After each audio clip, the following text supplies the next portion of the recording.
So you want to know what the best melee weapons are throughout Terraria. Well, that's entirely what this video is about.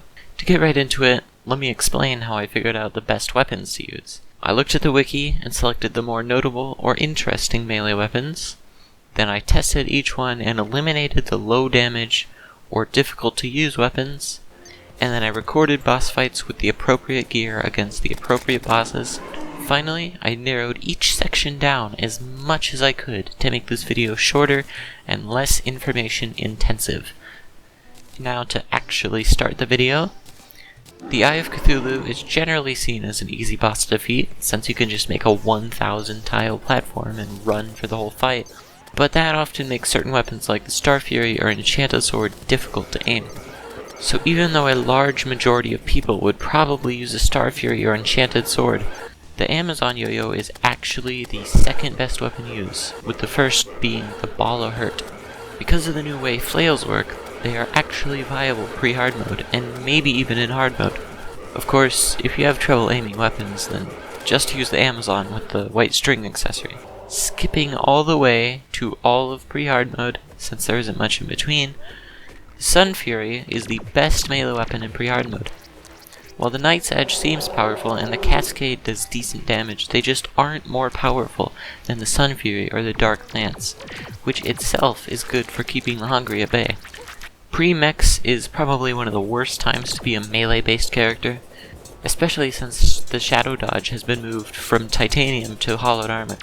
Don't get me wrong, the new titanium armor set bonus is good, but it's now pretty much required to use longer range melee weapons against the mechs. Weapons like the Shadow Flame Knife and the Drippler Crippler. The Drippler Crippler being a new flail dropped by one of the hard mode Blood Moon enemies that you fish up. It actually shoots a projectile, allowing you to either use the main flail slowly or spam it a bunch to launch a ton of projectiles. The Shadow Flame Knife is better than it may seem, since it can bounce off walls and enemies, so if you aim well, or just get lucky, one knife can hit more than one enemy. Pre-Plantera was pretty simple, since there isn't too much that happens between the mech bosses and Plantera. The Terra Blade being an obvious choice due to its high damage and extremely long range projectile, but there is one weapon that beats it. It's the quite rare but powerful Red's Throw. It does a whopping 70 base damage, but only has a 5% drop chance from any hard mode treasure bag. So it isn't really an option I recommend. But if you get lucky and also have a yo-yo glove, then go ahead and use it. Pre-Golem has so many good weapons that I had to include. Weapons like Paladin's Hammer and the Eye of Cthulhu, which are somewhat difficult to get, but very worth it. The Seedler, which is easy to get. The Corrupt and Crimson chest items, which do high damage and make you practically invincible. And finally, the North Pole, which is very difficult to obtain but extremely powerful. To the second last category, pre-Lunar Events. While you could use the Influx Waver or even the Terra Blade, weapons like the Possessed Hatchet and Sky Dragon's Fury are much easier to deal more damage with, but the Possessed Hatchet is much easier to obtain, especially in single player. And the best melee weapon in the game is obviously Zenith, its name literally meaning a time when something is most powerful.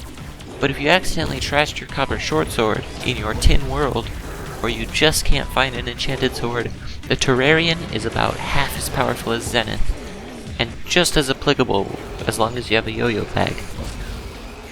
That's pretty much all I have to say. If you want more videos like this, such as which magic weapons should I use, or ranged, or whatever, then just comment below. It doesn't even have to be a suggestion either, just comment anything on your mind. If you want to see the video you commented for, just subscribe. Anyways, bye!